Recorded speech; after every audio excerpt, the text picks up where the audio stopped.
আদম সন্তান বলবে, আল্লাহ রাব্বুল আলামিন, আপনি হচ্ছেন বিশ্বজগতের প্রতিপালক, আপনি মানুষকে সুস্থতা দান করেন, আপনি মানুষকে অসুস্থতা করেন, অসুস্থ করেন, আপনি কিভাবে অসুস্থ হবেন আর আমি আপনার কিভাবে সেবা করব?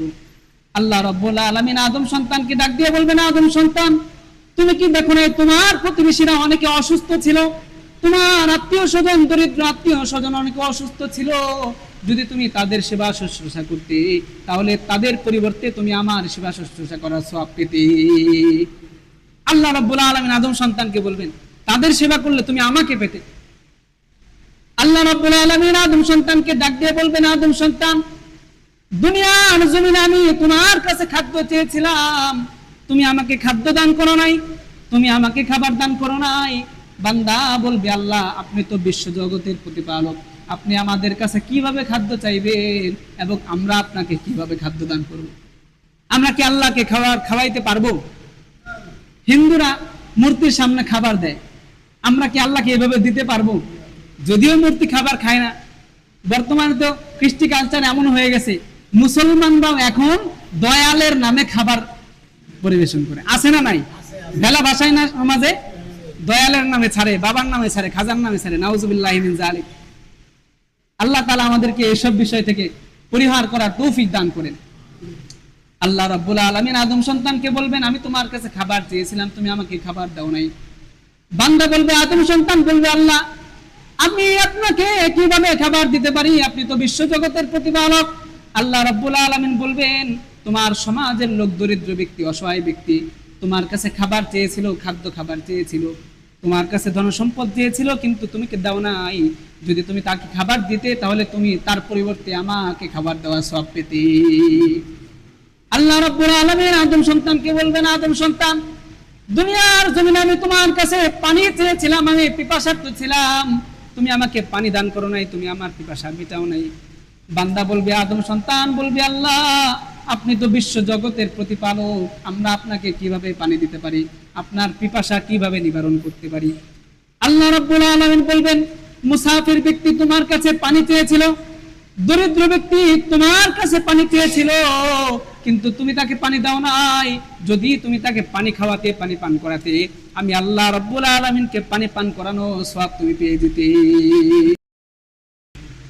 আস্তাগফিরুল্লাহ রাব্বি মিন কুল্লি যামবিন ওয়া আতুবু ইলাইহি ওয়ালা হাওলা ওয়ালা কুওয়াতা ইল্লা বিল্লাহিল আলিয়্যিল আযীম। হর কে দারি সরফে কুন্দর রাহে ও, হর কে দারি সরফে কুন্দর রাহে ও, লন তানালুল বিররা হাত্তা তুনফিকু মাল দৌলত, ইলম হশমত কুছ নেহি কম আয়েগা, माल दौलत इल्म हशमत कुछ नहीं कम आएगा, मौत जिस दिन आ जाए गर्दन पकड़ ले जाएगा।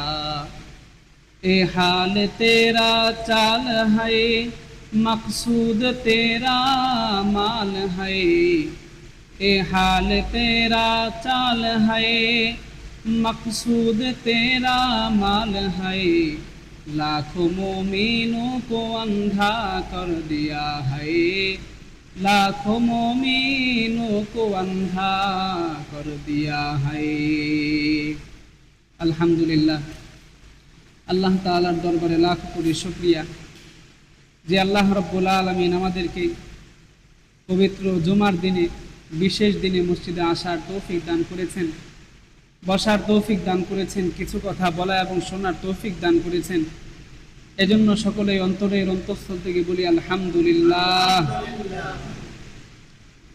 সম্মানিত মুসল্লিয়ানে কেরাম,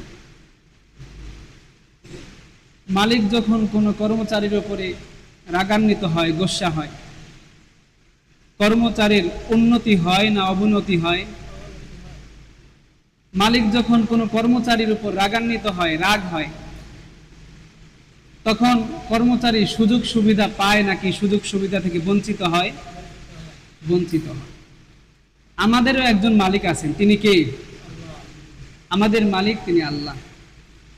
আল্লাহ তাআলা কখনো কখনো আমাদের উপর রাগান্বিত হয়, রাগ হয়, গুসা হয়। এই জন্য অনেক সময় করোনা ভাইরাসের মতো মহামারী দিয়ে আমাদেরকে তার রাগকে নিভান। কখনো কখনো অতি বৃষ্টির মাধ্যমে আমাদের উপর তিনি রাগ প্রকাশ করেন। কখনো কখনো ক্ষেতের ফসল না হওয়ানোর মাধ্যমে তিনি আমাদের উপর রাগ প্রকাশ করেন। এই যে মালিক রাগ হন, মালিককে সন্তুষ্ট করার উপায় কি? এই রাগ দূর করার উপায় কি? আল্লাহ রাসূল সাল্লাল্লাহু আলাইহি ওয়াসাল্লাম তার কথার মাধ্যমে, হাদিসের মাধ্যমে এই রাগ দূর করার উপায় বলে দিয়েছেন।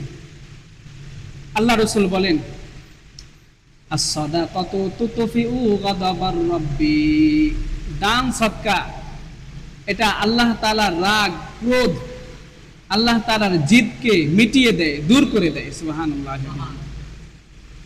ওয়া তাদফাউ মিতাতাসু, এবং এই দান সদকা মানুষের অপমৃত্যু, অকাল মৃত্যু, খারাপ মৃত্যু থেকে মানুষকে হেফাজত করে। সুবহানাল্লাহ। এই হাদিসের আলোকে আজকে আমরা দান সদকা সম্পর্কে কিছু কথা শুনব। আল্লাহ তাআলা আমাদের সকলকে তৌফিক দান করেন, সবাই বলেন আমিন। এক নাম্বার কথা হলো, দান সদকার সামান্য দান সদকাকে আল্লাহ রাব্বুল আলামিন বহু বহু বহু গুণে বাড়িয়ে দেন। সূরাতুল বাকারার 261 নম্বর আয়াত আল্লাহ বলেন, মাসালুল লাযীনা ইউনফিকুনা আমওয়ালাহুম ফী সাবিলিল্লাহ, যে সমস্ত মানুষ আল্লাহর রাস্তায় তাদের ধন সম্পদকে খরচ করে, ব্যয় করে, তাদের দৃষ্টান্ত হলো কামাসালি হাব্বাতিন, একটা শস্য দানার দৃষ্টান্তের মতো। তাদের দৃষ্টান্ত হচ্ছে একটা বীজের দৃষ্টান্তের মতো। আম্বাতাত সাবা সানাবিল, যে বীজ থেকে 7টি শীষ গজায়, ফি কুল্লি সুম্বুলাতিন মিয়াতু হাব্বা, এবং প্রত্যেকটা শীষের মধ্যে 100 করে দানা থাকে। ওয়াল্লাহু ইউদাইফু লিমান ইয়াশা, আল্লাহ রাব্বুল আলামিন যাকে চান তাকে বহু গুণে বাড়িয়ে দেন। আল্লাহু ওয়াসিউন হালিম, ওয়াসিউন আলিম, আল্লাহ রাব্বুল আলামিন প্রশস্ততা দানকারী এবং সর্বজ্ঞ। এই আয়াতের মাধ্যমে আমরা বুঝতে পারি, কোন ব্যক্তি যখন 1 টাকা দান করে, আল্লাহ রাব্বুল আলামিন এর সওয়াব বাড়াতে বাড়াতে 700 গুণ পরিমাণ বাড়িয়ে দেন। সুবহানাল্লাহ।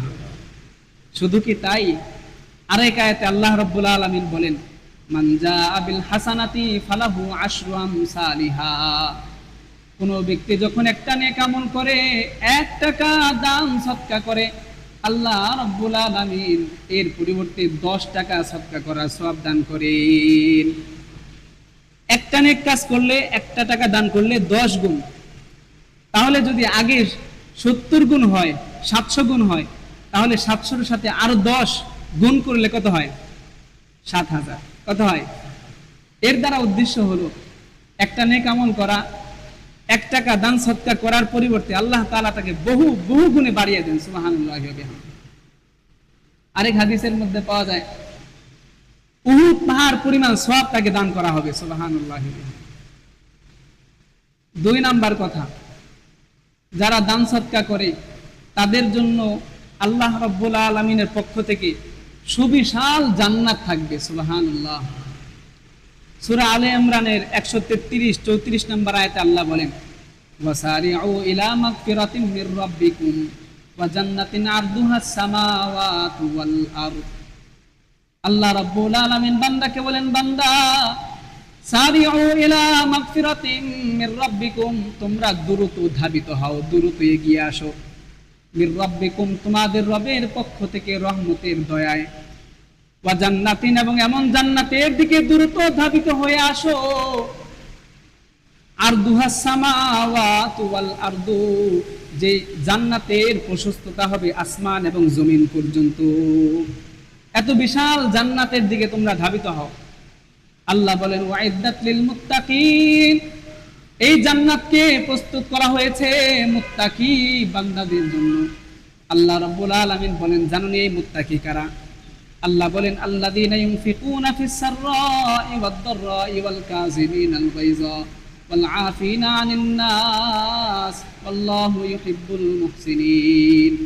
মুত্তাকি হচ্ছে ওই সমস্ত বান্দা ইউনফিকুনা ফিস সাররাই ওয়াদ দাররা, যারা দুঃখের সময় সুখের সময় সব সময় দান সদকা করতে থাকে। সুবহানাল্লাহ। ওয়াল কাযিমিনাল গায়জ, এবং মুত্তাকি হচ্ছে ওই সমস্ত বান্দারা যারা রাগকে কন্ট্রোল করে। ওয়াল আফিনা আনিন নাস, এবং যারা মানুষকে ক্ষমা করে। আল্লাহু ইউহিব্বুল মুহসিনিন, আল্লাহ রাব্বুল আলামিন সৎ কর্মশীল বান্দাদেরকে ভালোবাসেন। এই আয়াত থেকে আমরা জানতে পারি দান সদকা করার মোকাবেলায় দান সদকা করলে আল্লাহ রাব্বুল আলামিন বিশাল বিশাল বড় জান্নাত বান্দাকে দান করবেন। সুবহানাল্লাহ। 3 নাম্বার কথা, দান সদকার মাধ্যমে মানুষের গুনাহ মাফ হয়। আল্লাহ রাব্বুল আলামিন বলেন সূরাতুল বাকারার 271 নম্বর আয়াত, আল্লাহ বলেন ইন তুবদুস সাদাকাতি ফানি'মাহি, যদি তোমরা গোপনে গোপনে দান করো তাহলে তো উত্তম। ওয়া ইন তুখফুহা, যদি তোমরা প্রকাশ্যে দান করো তাহলে উত্তম। ওয়া ইন তুখফুহা ওয়া তু'তুহাল ফুকারা, আর যদি তোমরা গোপনে দান করো তু'তুহাল ফুকারা, এবং তোমাদের দান সদকাকে গরিবদেরকে দান করো, ফাহুয়া খায়রুল লাকুম, এটাও তোমাদের জন্য উত্তম। ইউকাফির আনকুম সাইয়্যাতিকুম, এই দান সদকার মোকাবেলায় আল্লাহ রাব্বুল আলামিন তোমাদের জীবনের সমস্ত গুনাহগুলোকে মাফ করে দিবেন। এই দান সদকার কারণে আল্লাহ তোমাদের গুনাহগুলোকে মাফ করে দিবেন। আল্লাহ রাসূল সাল্লাল্লাহু আলাইহি ওয়াসাল্লাম বলেন আস-সাদাকাতু তুতফিউল খাতিআতা কামা ইউতফিউল মা'উ ওয়ান-নার, দান সদকা মানুষের গুনাহগুলোকে এমন করে নিভিয়ে দেয়, ক্ষমা করে দেয়, যেমনি ভাবে আগুন পানিকে নিভিয়ে দেয়। আগুন পানি যেমন আগুনকে নিভিয়ে দেয়, দান সদকা মানুষের গুনাহ সমূহকে এরকম মিটিয়ে দেয়, নিভিয়ে দেয়। সুবহানাল্লাহ। 4 নাম্বার কথা, দান সদকার মাধ্যমে মানুষের হায়াত বৃদ্ধি পায়, মানুষের বয়সের মধ্যে বৃদ্ধি চলে আসে। আল্লাহ রাসূল সাল্লাল্লাহু আলাইহি ওয়াসাল্লাম বলেন আস-সাদাকাতু তুতফিউল খাতিআতা ওয়া তাযীদু ফিল উমর, দান সদকা মানুষের গুনাহ সমূহকে মাফ করে এবং তাদের হায়াতকে বাড়িয়ে দেয়। সুবহানাল্লাহ। এজন্য কেউ যদি বেশি হায়াত পেতে চায় তার জন্য উচিত হলো বেশি বেশি দান সদকা করা। আল্লাহ তাআলা আমাদেরকে তৌফিক দান করেন, সবাই বলে আমিন। 5 নাম্বার কথা, দান সদকার মাধ্যমে রোগ ব্যাধি দূর হয়। কি দূর হয়? রোগ ব্যাধি। বিখ্যাত সাহাবী হযরত আলী রাদিয়াল্লাহু তাআলা আনহুর স্ত্রী হযরত ফাতেমা রাদিয়াল্লাহু আনহা একবার অসুস্থ হয়ে পড়লেন। অসুস্থ হওয়ার পরে স্বামীর কাছে আবেদন করলেন, স্বামী আমার জন্য একটু আনারের ব্যবস্থা করেন, ডালিম ফলের ব্যবস্থা করেন, আনারের ব্যবস্থা করেন। হযরত আলী রাদিয়াল্লাহু তাআলা আনহু আনার কেনার জন্য বাজারে গেলেন। বাজারে যাওয়ার পর একটা আনার কিনলেন। আনার কিনে তিনি বাড়িতে ফিরতেছেন, পথিমধ্যে এক দরিদ্র হতবাক অসুস্থ ব্যক্তির সাথে দেখা। অসুস্থ ব্যক্তি হযরত আলী রাদিয়াল্লাহু তাআলা আনহুকে বললেন, আলী আপনি দেখলাম বাজার থেকে আনার ফল নিয়ে ফিরতেছেন, আমার আনার ফলটা খুবই দরকার, আনার ফলটা আপনি আমাকে দান করেন। কিনেছেন কার জন্য? স্ত্রীর জন্য, কিন্তু ফকির অসুস্থ ব্যক্তি চাচ্ছেন যে আনার ফলটা আপনি আমাকে দান করেন। আলী রাদিয়াল্লাহু তাআলা আনহু মনে মনে ভাবলেন, দরিদ্র ব্যক্তি অসুস্থ ব্যক্তি আমার কাছে আনার চেয়েছে, তাকে তো নিষেধ করা যায় না, মানা করা যায় না, কারণ আল্লাহ কোরআনে বলেছেন ওয়া আম্মা সাইলা ফালা তানহার, কোন ব্যক্তি যখন তোমার কাছে কিছু চায় তাকে ফিরাই দিও না, ফিরিয়ে দেওয়া যাবে না। অনেক অনেক লোক অসহায় মানুষ আমাদের কাছে হাত পাতে, রাস্তাঘাটে কিছু দেয় না, এজন্য না ফিরানো উচিত। আল্লাহ তৌফিক দান করেন। হযরত আলী রাদিয়াল্লাহু আনহু ভাবলেন যে এই ব্যক্তিকে তো ফিরিয়ে দেওয়াও যায় না, আবার আমার স্ত্রীও অসুস্থ, তাহলে কি করা যায়? আলী রাদিয়াল্লাহু তাআলা আনহু বললেন, ঠিক আছে, অর্ধেক আনার তুমি নিয়ে নাও, আর অর্ধেক আনার আমি বাড়িতে নিয়ে যাই। অর্ধেক আনার দরিদ্র ব্যক্তিকে দেওয়ার পরে দরিদ্র ব্যক্তি যখন অর্ধেক আনার খাইলো, অর্ধেক আনার খাওয়ার পরে দরিদ্র ব্যক্তি হযরত আলী রাদিয়াল্লাহু তাআলা আনহুকে বলেন, হযরত আলী অর্ধেক আনার খাওয়ার কারণে আমার পেট যেমন ভরছে, আমার শরীরে যত ধরনের রোগ বালা মুসিবত ছিল সবকিছু দূর হয়ে গেছে, রোগ দূর হয়ে গেছে। এই জন্য হযরত আলী আপনার কাছে আপনার আবেদন হলো, বাকি যেইটুকু আনার আছে ওইটুকু আনার আপনি আমাকে দিয়ে দেন। আলী রাদিয়াল্লাহু আনহু এবার আরেকটু বিপদে পড়ে গেলেন। ওই যে আম্মা সাইলা ফালা তানহার, কোন ব্যক্তি যখন কিছু চায় তাকে তোমরা নিষেধ করিও না।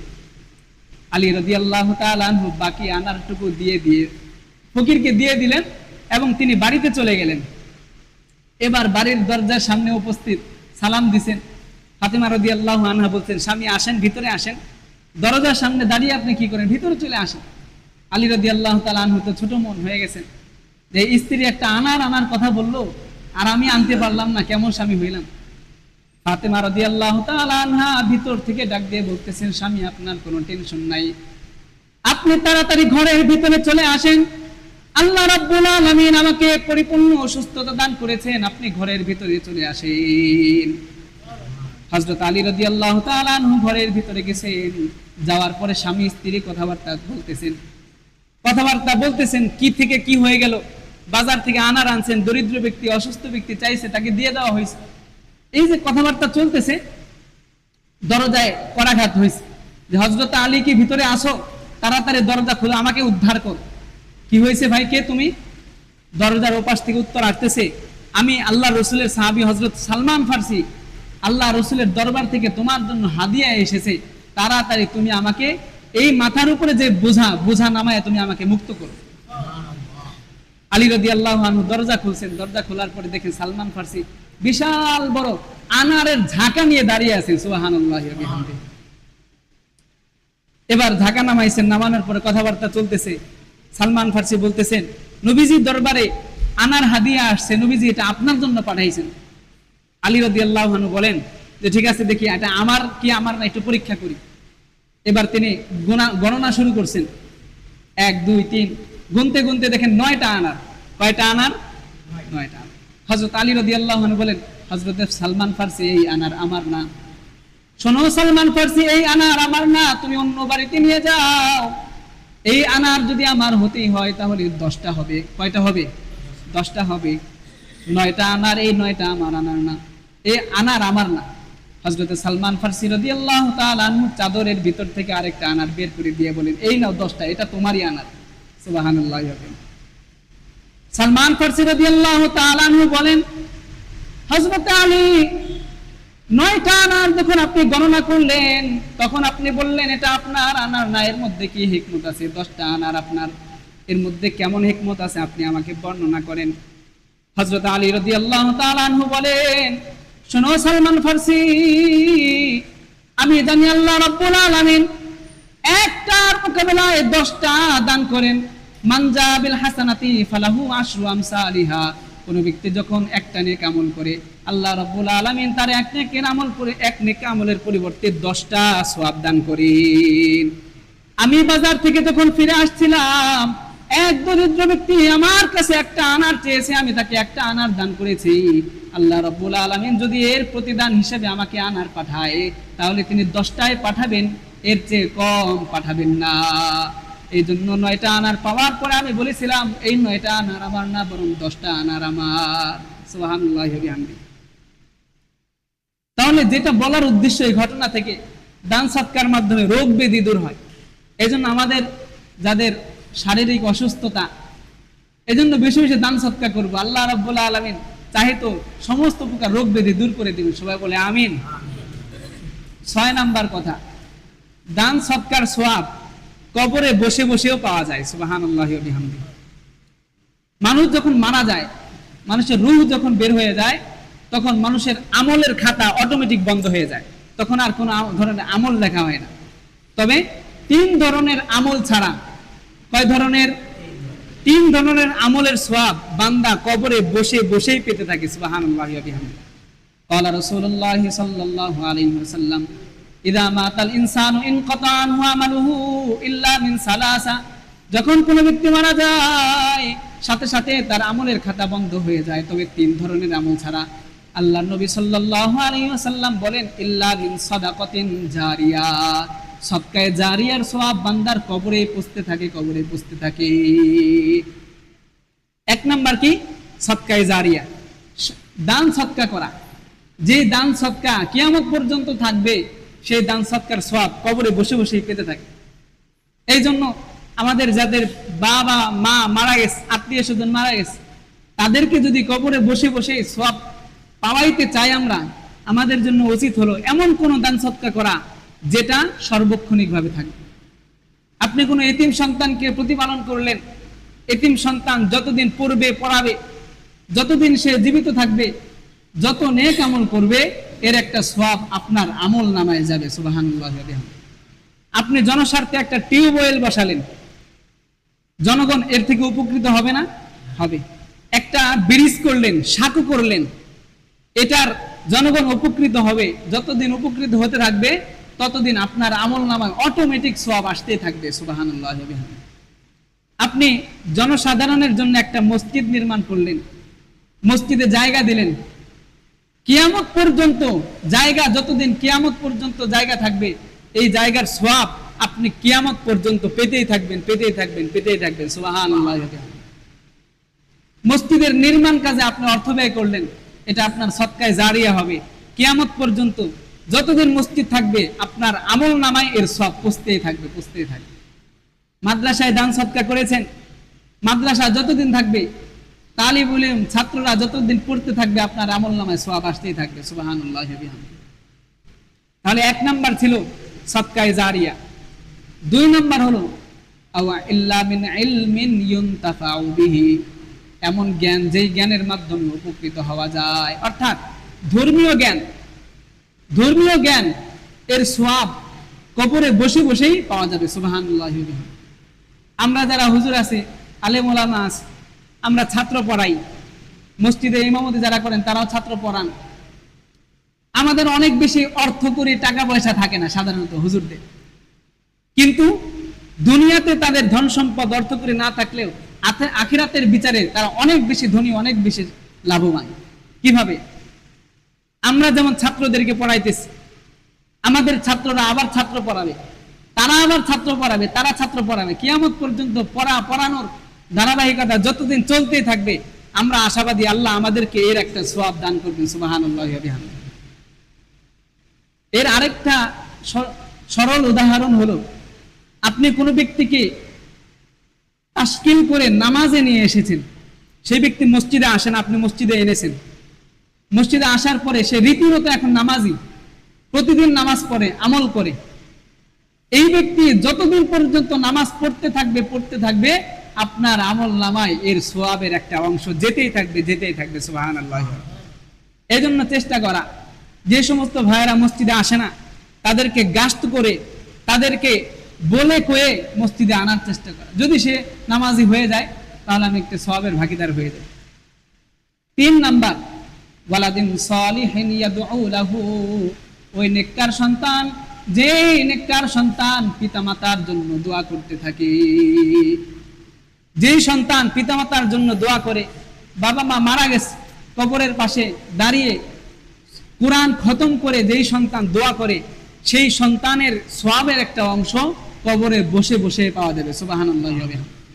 এই জন্য ওলামায়ে কেরাম বলেন, কমপক্ষে একজন সন্তান হলেও ধর্মীয় শিক্ষা শিক্ষিত করা। কারণ দুনিয়াতে অর্থকড়ি রেখে গেলাম, এই অর্থকড়ি আমার কোনো কাজে আসবে না। সন্তানাদি রেখে গেলাম, সব সন্তান কাজে আসবে না। যেই সন্তান ধর্মীয় শিক্ষায় শিক্ষিত হবে, ওই সন্তান যদি দোয়া করে, এই দোয়াটাই কাজে আসবে। সুবহানাল্লাহ। 7 নাম্বার, একটা গুরুত্বপূর্ণ হাদিস।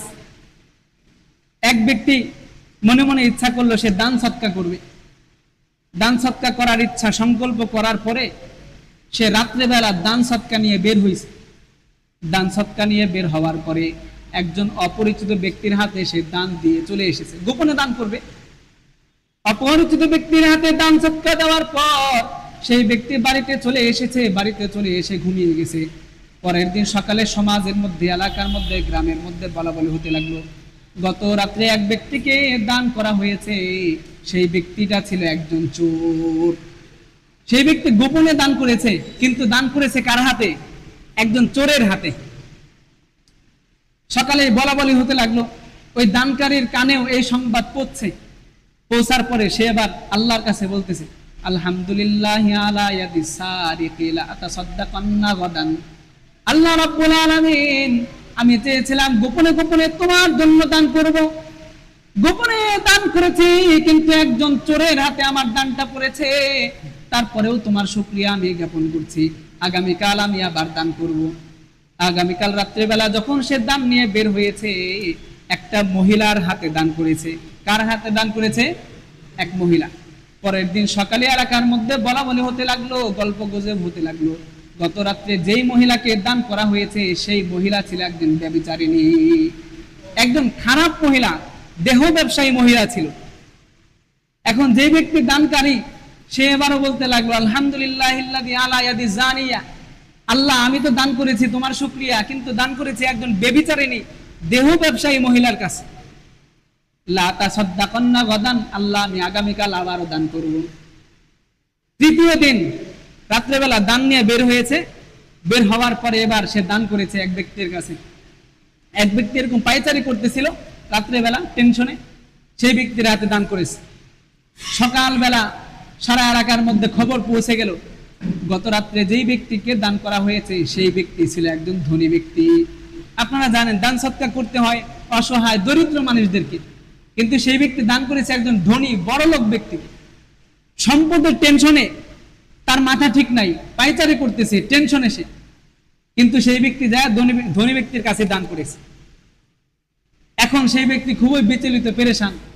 আল্লাহ রাব্বুল আলামিনের কাছে ফরিয়াদ করে সে বলতে লাগলো, আল্লাহ আমি তো চেষ্টা করেছি দান করার জন্য, কিন্তু 3 দিন দান করেছি, 3 দিনই অসহায় ব্যক্তিদেরকে দান না করে অন্যান্য ব্যক্তিদেরকে আমি দান করেছি। এরকম দোয়া করতে করতে সে আবার ঘুমিয়ে পড়ছে। ঘুমিয়ে পড়ার পর আল্লাহ রাব্বুল আলামিন স্বপ্নের মাধ্যমে তাকে জানিয়ে দিলেন, তুমি যে দান সৎকার করেছো সেই দান সৎকার বৃথা যায় নাই। তুমি যে দান সৎকার করেছো সেই দান সৎকার সফল হয়েছে। আল্লাহ রাব্বুল আলামিন তোমার দান সৎকার কবুল করে নিয়েছেন।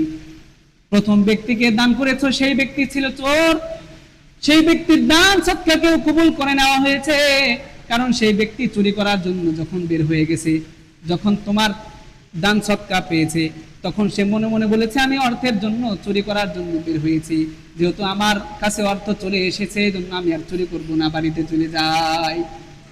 সেই ব্যক্তি চুরি করা বাদ দিয়ে সে বাড়িতে চলে গেছে, সেদিন আর চুরি করে নাই। দ্বিতীয় দিন যে ব্যভিচারীর মহিলাকে দান করা হয়েছে, ব্যভিচারিণী মহিলা যখন টাকার বস্তা পেয়েছে তখন সে মনে মনে বলেছে আমি যেহেতু অর্থের জন্য টাকার জন্য দেহ ব্যবসা করি, আজকে থেকে আমি আর দেহ ব্যবসা করব না, ভালো হয়ে যাব, এই টাকা নিয়ে আমি বাড়িতে চলে যাই।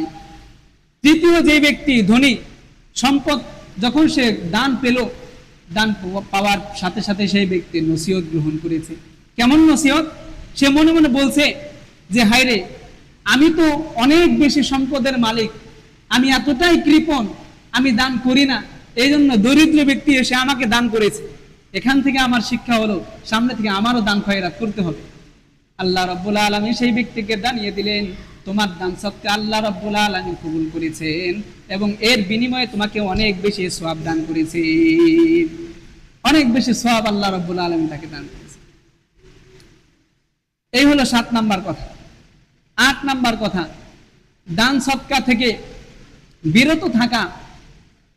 নিয়ামত, আল্লাহ রাব্বুল আলামিনের পক্ষ থেকে যে প্রদত্ত নিয়ামত আছে এই নিয়ামতগুলো ছিনিয়ে নেওয়ার কারণ হয়ে যায়।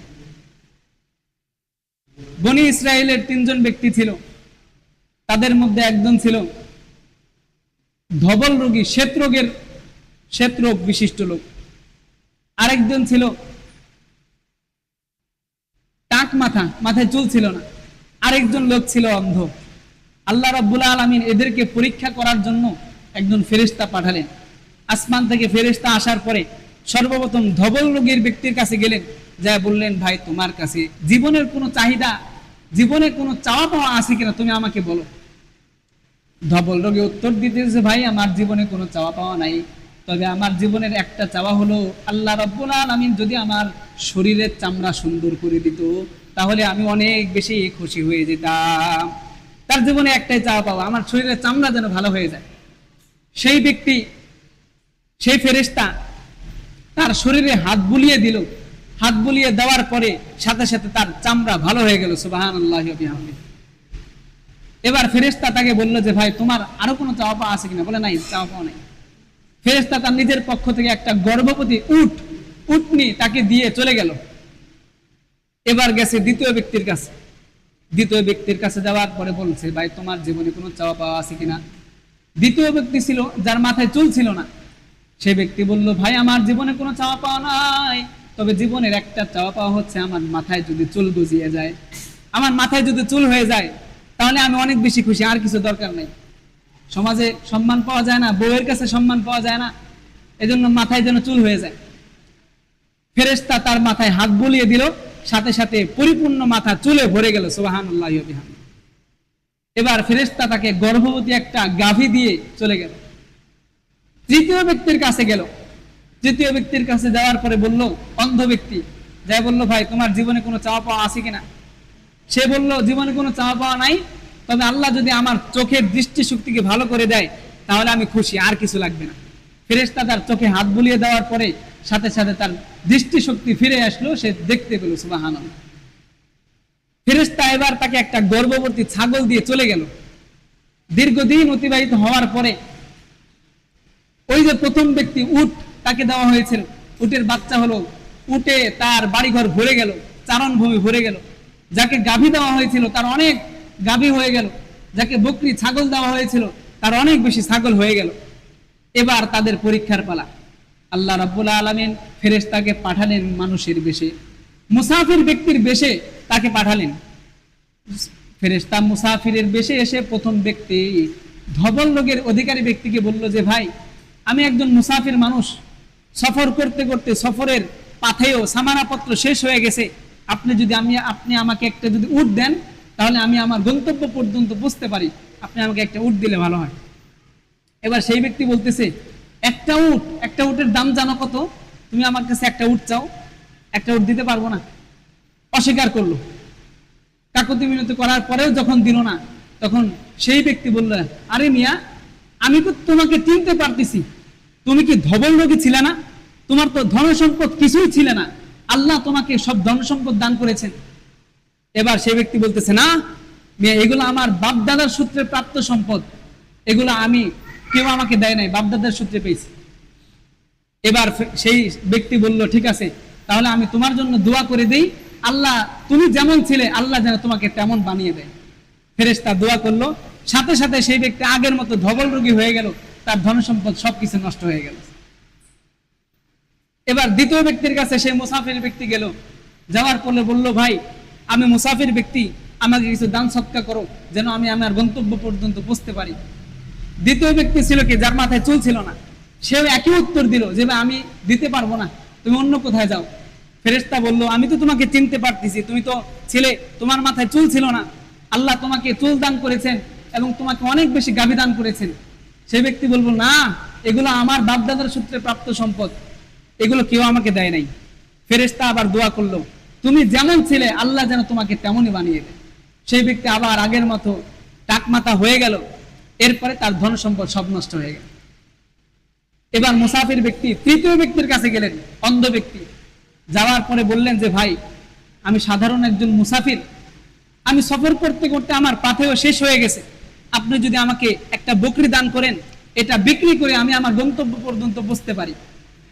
এবার সেই ব্যক্তি বলল যে ভাই একটা বকরি তুমি চাইছো, একটা বকরি আহামরি তেমন কিছু না, আমি এক সময় কোনো কিছুরই মালিক ছিলাম না, আমি অন্ধ ছিলাম, আল্লাহ আমাকে দৃষ্টিশক্তি দান করেছেন এবং ধন সম্পদ দান করেছেন, তোমার যেই কয়টা বকরি প্রয়োজন হয় তুমি সবগুলো বকরি নিয়ে যাও। সুবহানাল্লাহ। এবার সেই ব্যক্তি বলল হ্যাঁ তোমাদের তিন ব্যক্তিকে আল্লাহ পরীক্ষা করার জন্য পাঠিয়েছেন, দুই ব্যক্তি ব্যর্থ হয়ে গেছে আর তুমি মাত্র সফল হয়ে গেছো। সুবহানাল্লাহ। এই ঘটনা থেকে আমাদের শেখার বিষয় হচ্ছে দান সৎকার থেকে বিরত থাকা, দান সৎকার একেবারে না করা নিয়ামত ধন সম্পদ ছিনিয়ে নেওয়ার আলামত। আল্লাহ তাআলা আমাদেরকে বেশি বেশি দান সৎকার করার তৌফিক দান করে। এই হলো ৮ নাম্বার কথা। ৯ নাম্বার কথা হলো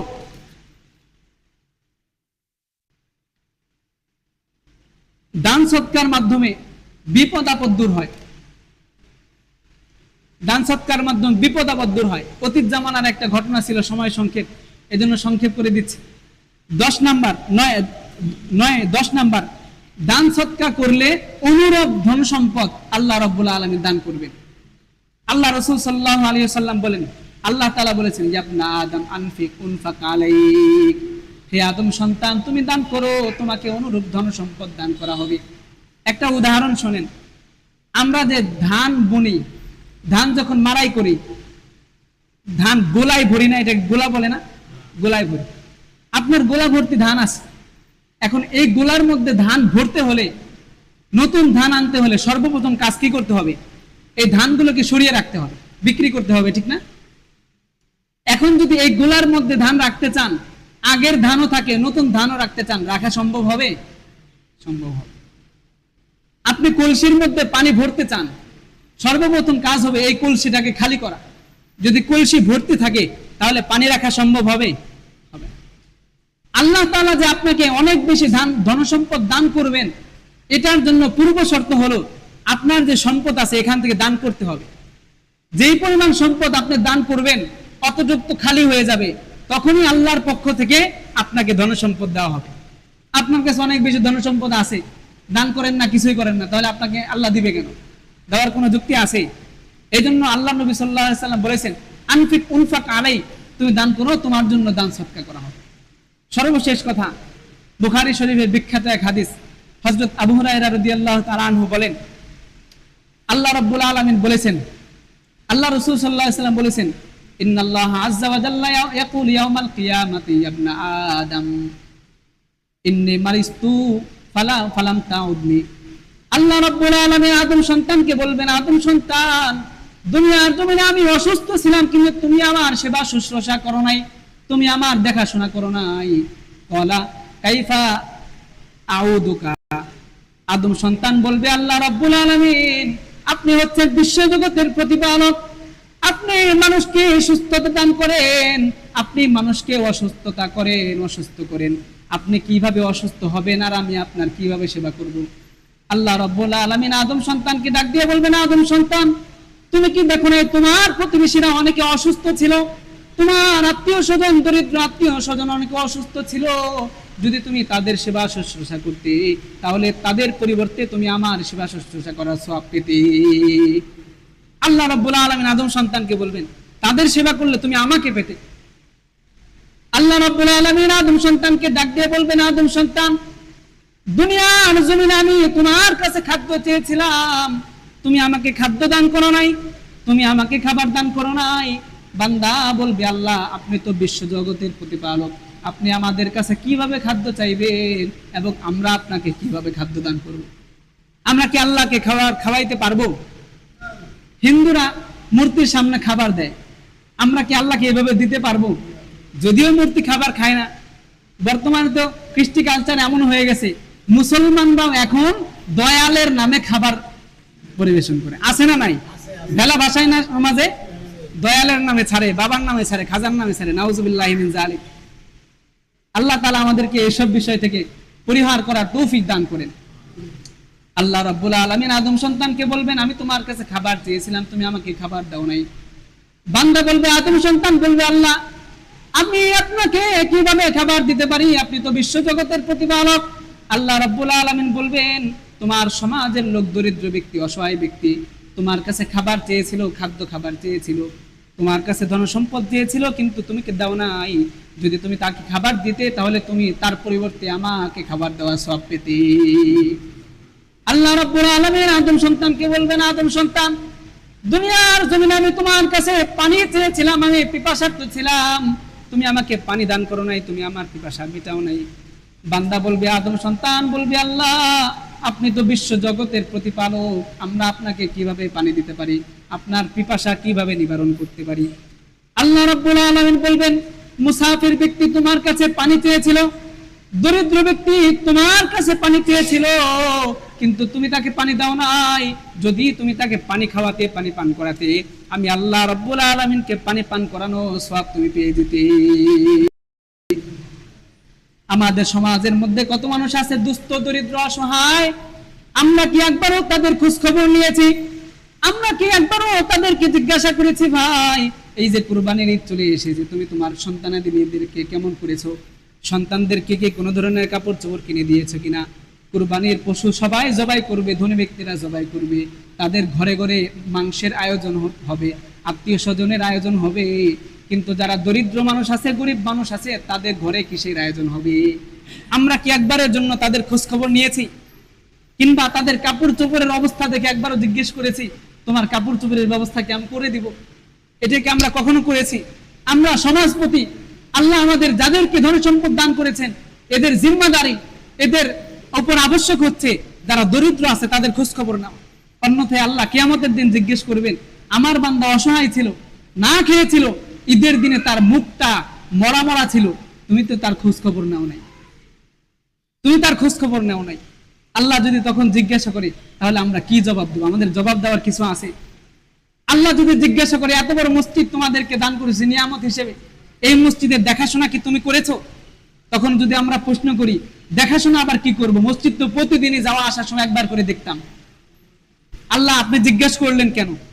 আল্লাহ তখন হয়তো বলবেন যে মসজিদে অনেক কিছু তো নির্মাণ করার প্রয়োজন ছিল, দোতলা বানানোর প্রয়োজন ছিল, মসজিদে টাইলসের প্রয়োজন ছিল, অর্থকরীর প্রয়োজন ছিল, তুমি যদি মসজিদে অর্থের মাধ্যমে সাহায্য করতে, মসজিদের কোনো রুম বানানোর প্রয়োজনে তুমি সাহায্য করতে, তাহলে তুমি আমাকে সাহায্য করতে। সুবহানাল্লাহ। এই জন্য মুহতারাম হাজিরিন, প্রথম কথা হলো, আমাদের সামনে আগামীকাল কুরবানির ঈদ, ঈদুল আজহা। আমরা যারা কুরবানি করব, আমাদের কুরবানির অংশের মধ্যে যেন গরিব অসহায়দের একটা অংশ থাকে, দুস্থ দরিদ্রদের অসহায় একটা অংশ যেন থাকে, ইমাম মুয়াজ্জিনদের একটা যেন অংশ থাকে। এই কথা বলতে গেলে তো এখন ভিন্ন দিকে চলে যাবে। আমরা সব সময় খেয়াল করি আমাদের নিজেদের অবস্থা। ইমাম মুয়াজ্জিনদের, মাদ্রাসার হুজুরদের কোনো সময় লক্ষ্য করছি আমরা? মাদ্রাসার হুজুর, ইমাম মুয়াজ্জিন কখনো যায় বলবে না আমাকে দান করেন, আমাকে দেন। কিন্তু আমাদের জিম্মাদারে কি ছিল, আমাদের উচিত কি ছিল? আমরা নিজে গিয়ে ইমাম সাহেবকে জিজ্ঞেস করবো, ইমাম সাহেব হুজুর আপনার কি লাগবে আপনি আমাকে বলেন। তারা আমাদের জন্য এত কষ্ট করে, এত কিছু করে, তারা কি আমাদের কাছে এতটুকু হক পাইতে পারে না? বলেন, এতটুকু হক পাইতে পারে কিনা?